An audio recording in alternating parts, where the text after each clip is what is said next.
మరో బ్రేకింగ్ చూస్తున్నాం. వాహన సారథి సేవలు ఆగిపోయాయి. ఈ యాప్తో వాహనదారులు అష్టకష్టాలు ఎదుర్కొంటున్నారు. తెలంగాణ వ్యాప్తంగా ఇదే పరిస్థితి కనపడుతోంది. జిల్లాలతో పాటు జంట నగరాల్లో ఉన్న రవాణా కార్యాలయాల్లో వాహనదారులు బారులు తీరిన పరిస్థితి. రంగారెడ్డి జిల్లా మణికొండ ఆర్టీఏ ఆఫీసులో సేవలు ఆగిపోవడంతో ప్రజలు ఇబ్బందులు ఎదుర్కొంటున్నారు. ఉదయం నుంచి క్యూ లైన్లోనే వేచి ఉన్నారు. సెంట్రల్ సర్వర్తో రవాణా శాఖ అధికారులు తలలు పట్టుకుంటున్నారు. మా చేతుల్లో ఏమీ లేదని తేల్చి చెప్పేశారు.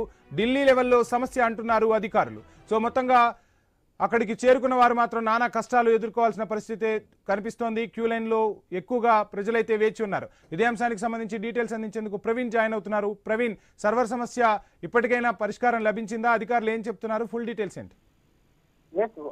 మనం చూసుకుంటే కనుక మొత్తం టోటల్ గా తెలంగాణ వ్యాప్తంగా రవాణా శాఖలో మరోసారి అయితే మొత్తం సర్వర్లు మొరాయిస్తున్నాయి. వాహన సారథి సర్వర్ మొత్తం మొరాయించడం ద్వారా ప్రజలందరూ కూడా అయితే తీవ్ర ఇబ్బందులు పడుతున్నారు. తెలంగాణ రాష్ట్ర వ్యాప్తంగా పనిచేయకుండా ఆ రవాణా సేవలు ఎక్కడికక్కడ నిలిచిపోయినట్టుగా తెలుస్తుంది. రంగారెడ్డి జిల్లా మణికొండ ఆర్టీఏ ఆఫీస్ లో కూడా తీవ్రంగా ఇబ్బంది పడుతున్నారు వాహనదారులు. మొత్తం రిజిస్ట్రేషన్ కు సంబంధించినటువంటి ఆ వాహనదారులు కూడా తీవ్రంగా ఇబ్బంది పడుతున్నారు. అదేవిధంగా చూసుకుంటే కనుక ఆ జిల్లాలతో పాటు జంట నగరాల్లో కూడా రవాణా కార్యాలయంలో ఆ ఉదయం నుండే పెద్ద ఎత్తున అయితే వాహనదారులు బారులు తీరారు.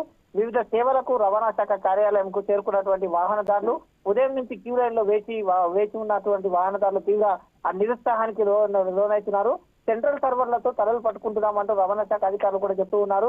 వాహన సారథితో అష్ట కష్టాలు పడుతున్నట్టు వాహనదారులు కూడా తీవ్ర నిరాశలకు గురవుతున్నారు. ఇలాంటి సమాచారం ఇవ్వని సంబంధిత అధికారులను ప్రశ్నించగా అధికారులు మాత్రం చేతులు ఎత్తేశారు. మా చేతుల్లో ఏం లేదు, ఢిల్లీ లెవెల్లో సమస్య ఉంది అంటూ కూడా అధికారులు చెప్పడం చేత ఆ యొక్క వాహనదారులు తీవ్ర నిరుత్సాహానికి గురయ్యే ఒక ఉధృత పరిస్థితులు కూడా నెలకొంటున్నాయంటూ కూడా సమాచారం అయితే వస్తుంది.